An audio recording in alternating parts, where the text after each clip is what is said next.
So a bit earlier today, I spoke to Speaker of the House Mike Johnson. Please take a listen. Welcome back to the show, Speaker Mike Johnson, and we appreciate it very much, sir. I know you're busy on this big day. Thank you for doing this. There's a rumor, there's a little story going up on Fox News that Democrats want to disrupt Trump's speech tonight. And my thought here was a simple one. With a guy as popular as he is, with 70 and 80% approval ratings on his policies, let me get this right. They're going to disrupt that? They have nothing to say? They can't even take men out of women's sports? Really? It's incredible. I mean, they have nothing left. They're a party without a leader, without a vision, without a platform they could run on. All they can do is try to disrupt, and I hope they don't do that tonight. This joint address to Congress, Larry, is historic. I mean, normally you would have a State of the Union. The president would come in really on or about the end of the first year of his term, but I invited him this early because there is so much to report. President Trump is having an historic second term, and he's done so much in the less than 45 days that it would take him 3 hours to just go through all of the wins and all the victories and the things that he's achieved so far. So I hope the Democrats don't try to disrupt that, because the American people back home are applauding it, and we are here as well in the House Republican Conference. I mean, Mr. Speaker, we were looking at numbers from a Democratic poll yesterday, a good one, Harvard-Harris poll. 81% favored deportation, 76% want to end waste, fraud, and abuse and corruption, 70% want to cut at least $1 trillion out of the budget. It's by the way, his peace overtures to Zelensky, even though Zelensky blew up, his peace overtures are very popular. People think the minerals deal is a good idea. I mean, Democrats would die if they had numbers remotely like this after the licking they took last November.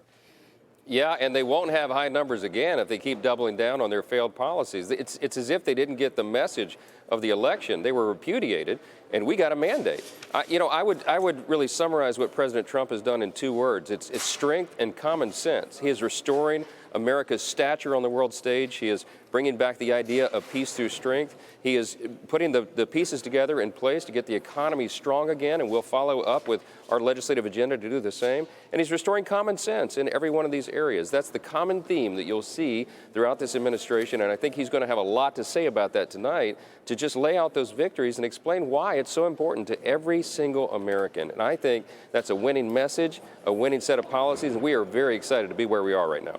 Well, since you sort of mentioned it, that was my hook. You know, I'm waiting for him, part of the speech, to unleash prosperity, okay? I want tax cuts, permanent, use the right baseline. Let's get the spending cuts. By the way, you worked a miracle, Mr. Speaker, in getting it through the House last week, an absolute miracle. Now it's time to build on that miracle. He's got to unlock the energy. He's got to have the reciprocal trade policies. He's got to unlock the spending cuts. In other words, unleash prosperity. Let's just go for it. By June 1st, let's get the whole bloody bill done.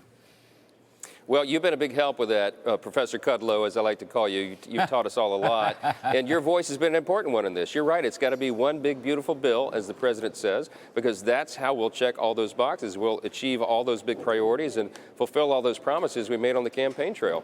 We can do it all at once, and if you break it up into separate pieces, it's going to be much harder to push through. I appreciate you, complimenting the work of all my colleagues. It was a team effort to get that budget resolution done last Tuesday night. We defied the odds, the media and the Democrats. They all said it couldn't be done, but Republicans here are going to stick together. We are going to accomplish this mission. I think it could be the most consequential piece of legislation that Congress has passed in many decades. And by extension, President Trump is already showing that he could be the most consequential president arguably in history, certainly in the modern era. If we continue at this pace, we're going to hold the majority for a long, long time.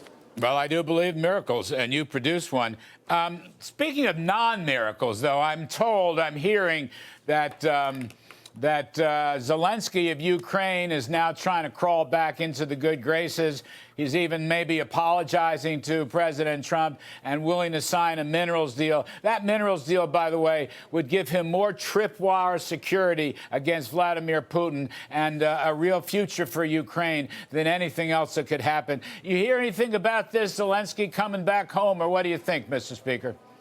Yes. In fact, I talked to President Trump about this about 2 hours ago, and when the statement was coming through from Zelensky, and I said, Mr. President, that's exactly what he needed to say. I mean, he's effectively already apologized to the president about the way that went down in the Oval Office several days ago, and he's coming back to the table. It is very wise on his part to accept that deal. As you said, Larry, that's the best outcome, the best possible scenario that can bring peace to that conflict. And once President Trump gets Zelensky to the table, then he gets Putin to the table, and we resolve this thing. We said all along, when we gave the last supplemental to Ukraine, the entire idea was to keep them in the game, at least maintain status quo, so they could get to the point of a peace negotiation. And we said back then, and I believed it, and it came true. President Trump was going to be reelected president. He's the only person strong enough, the only person on the planet strong enough to bring these parties to the table and make them negotiate an end to the conflict. And that appears to be on track again. We're very excited about that. I think it's good for us, it's in America's interest, and of course our European allies and everybody around the world. All right. Well, Speaker Johnson, thank you for your time. We know you're all for busy today. Good luck this evening. Thank you, sir.